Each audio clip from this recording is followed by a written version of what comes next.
മക്കളിൽ നിന്നും ഒന്നും ഞാൻ പ്രതീക്ഷിച്ചിട്ടില്ല, പ്രതീക്ഷിക്കുന്നുമില്ല. അത് ഉള്ളിടത്തോളം കാലം, ഇല്ലാത്തിടത്തോളം കാലം you will get the full respect. അല്ല, അങ്ങനെ കൊണ്ട് എൻ്റെ കുട്ടികൾ അങ്ങനെ ചെയ്യുമെന്നല്ല പറയുന്നത്. പക്ഷേ as far as I am there, I want to be a person who would give, not take. അപ്പോൾ കുട്ടികൾക്കാണെങ്കിലും ഇന്ന് ഞാൻ അവർക്ക് പോക്കറ്റ് മണി എൻ്റെ സൈഡിൽ നിന്ന് കൊടുത്തുകൊണ്ടിരിക്കുന്നത്. അവരുടെ നിന്ന് ഞാൻ 5 പൈസ മേടിക്കാറില്ല. ഓൺ റെക്കോർഡ് ഞാൻ മേടിക്കാറില്ല. അങ്ങനെ മേടിക്കണമെന്നുള്ള ആഗ്രഹവുമില്ല. മേടിക്കാനുള്ള സന്ദർഭം ഉണ്ടാവല്ലേ എന്ന് ദൈവം തമ്പുരാനോട് പ്രാർത്ഥിക്കുന്നു.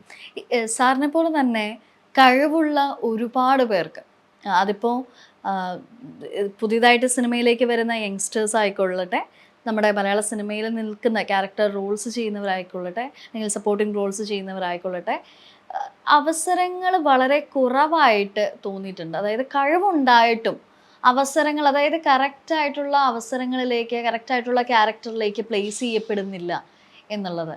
പ്രത്യേകിച്ച് അത് ഒരു കുറേയൊക്കെ ഡെസ്റ്റിനി, ലക്ക്, ലോട്ട് ഫേവേഴ്സ്. ഇപ്പം നമ്മൾ ചില കാര്യങ്ങളൊക്കെ, ചിലതൊക്കെ എനിക്ക് നാളെ കിട്ടുമെന്ന് പറഞ്ഞ് ഞാൻ പ്രതീക്ഷിച്ചിരുന്ന സാധനം സഡൻലി അത് മാറിപ്പോയിട്ടുണ്ട്.